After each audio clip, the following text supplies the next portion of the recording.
السلام علیکم ورحمۃ اللہ وبرکاتہ۔ صحیح مسلم کی حدیث ہے، حدیث نمبر 5791 5791۔ نبی صلی اللہ علیہ وسلم نے فرمایا کوئی بھی مرض خود سے نہیں چمٹتا، اور اسی حدیث میں آپ صلی اللہ علیہ وسلم نے فرمایا بیمار اونٹوں کو تندرست اونٹوں کے قریب مت لے جاؤ۔ اسی طریقے سے صحیح بخاری کی حدیث ہے، حدیث نمبر 5707 5707۔ نبی صلی اللہ علیہ وسلم نے فرمایا کہ جزام والے شخص سے ایسے بھاگو جیسے تم شیر سے بھاگتے ہو۔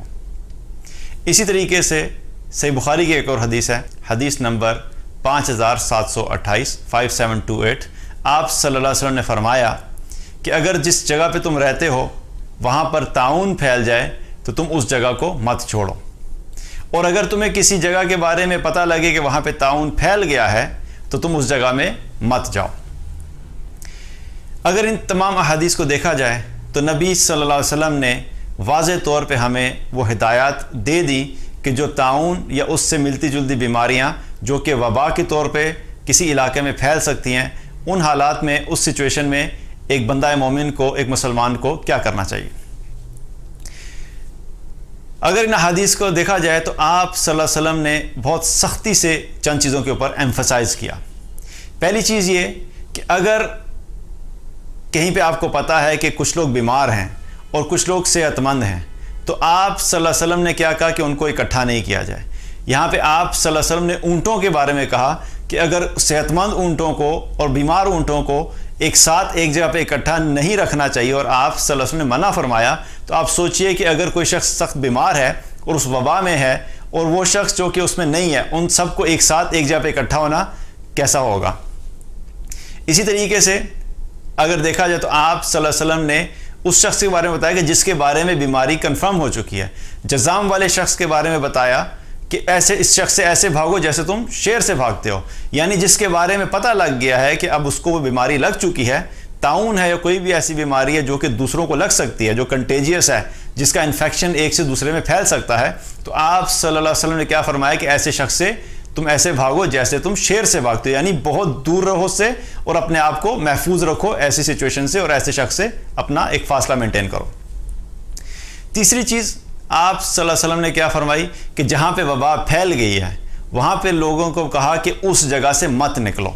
اور جو لوگ باہر ہیں اس ایریا سے ان کو بہت کلیئرلی بتایا کہ تم لوگ اس ایریا میں مت جاؤ۔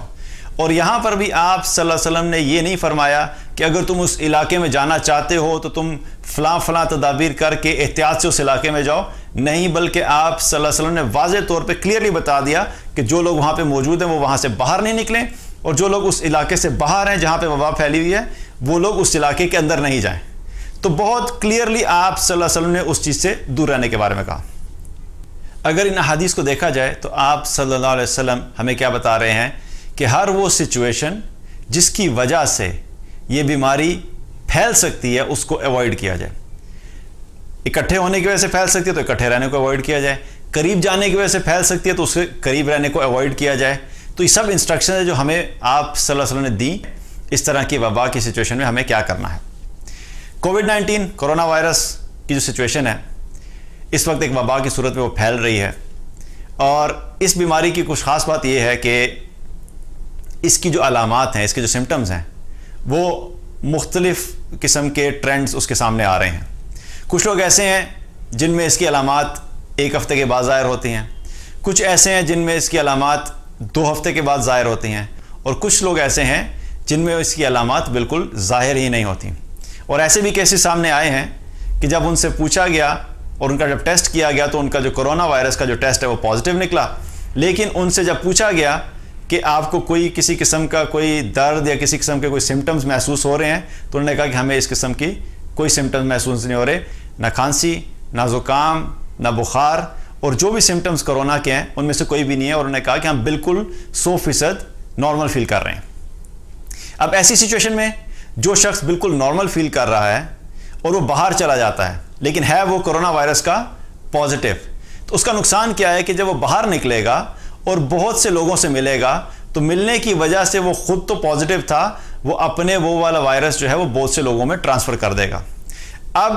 اس کا ہو سکتا ہے اپنا امیونٹی سسٹم جو وہ اسٹرانگ ہے، لیکن جن لوگوں میں اس نے ٹرانسفر کیا ان کا امیونٹی سسٹم، ان کی قوت مدافعت جو ہے وہ کمزور ہے، تو یہ خود تو شاید اس کو اتنا نقصان نہیں ہو، لیکن اس کی وجہ سے بہت سے ایسے لوگ جو کمزور ہیں اور جو ایجڈ ہیں ان کو نقصان ہو سکتا ہے۔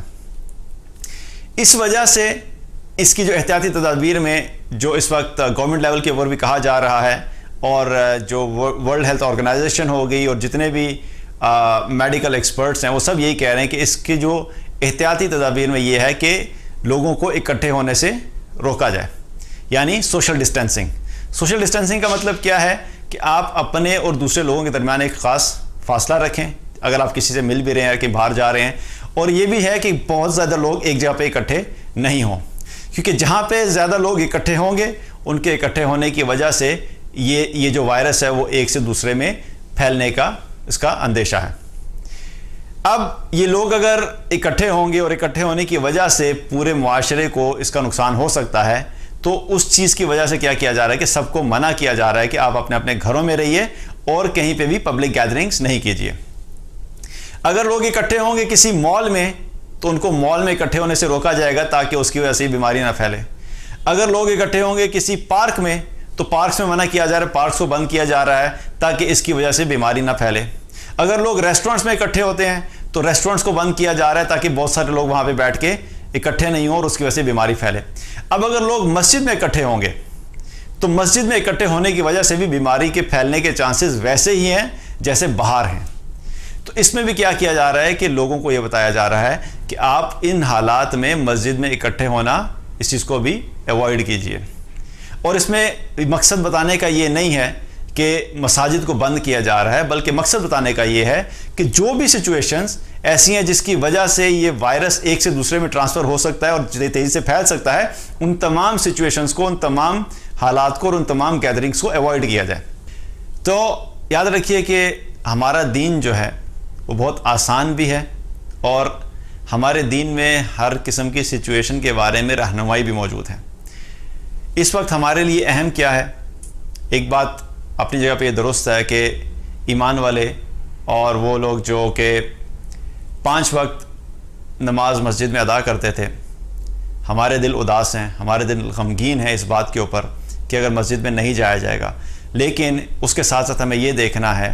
کہ ہمارے اپنے ذاتی شوق، ہماری اپنی ذاتی عبادات اور ہماری اپنی ذاتی خواہش اس وقت اس کی امپورٹنس نہیں ہے، بلکہ اس وقت ہمیں یہ دیکھنا ہے کہ باقی لوگوں کے لیے، بالخصوص مجموعی طور پہ امت مسلمہ کے لیے اور تمام انسانوں کے لیے اس وقت کس میں خیر ہے اور کس میں بہتری ہے۔ اس وقت نمازوں کو گھروں میں ادا کیجیے۔ بہت سے علماء نے اس بارے میں کہا ہے کہ اس وقت بہتر یہی ہے کہ نمازوں کو گھروں میں ادا کیا جائے، کیونکہ اس کی وجہ سے اگر ہم اکٹھے ہوتے ہیں مساجد کے اندر تو اکٹھے ہونے کی وجہ سے اس کے پھیلنے کے چانسز بہت زیادہ ہیں، اور اتنے زیادہ ہیں کہ آپ سوچئے کہ اگر ایک مسجد میں 100 لوگ نماز پڑھنے کے لیے آتے ہیں اور ان 100 لوگوں میں سے اگر 10 یا 20 لوگ بھی وائرس لے کے اپنے اپنے گھروں میں چلے جاتے ہیں تو ہر شخص اپنے گھر میں جا کے اس وائرس کو دوسروں میں ٹرانسفر کرے گا۔ اب اس میں یہ میں نے پہلے بھی جیسے بات کی، مقصد یہ نہیں ہے کہ مساجد کے لیے اسپیسیفکلی، بلکہ ہر ایسی جگہ جہاں پہ اکٹھے ہونے کی وجہ سے اس وائرس کے پھیلنے کے چانسز ہیں، ان تمام چیزوں میں، ان تمام گیدرنگز کو ایوائڈ کیا جائے۔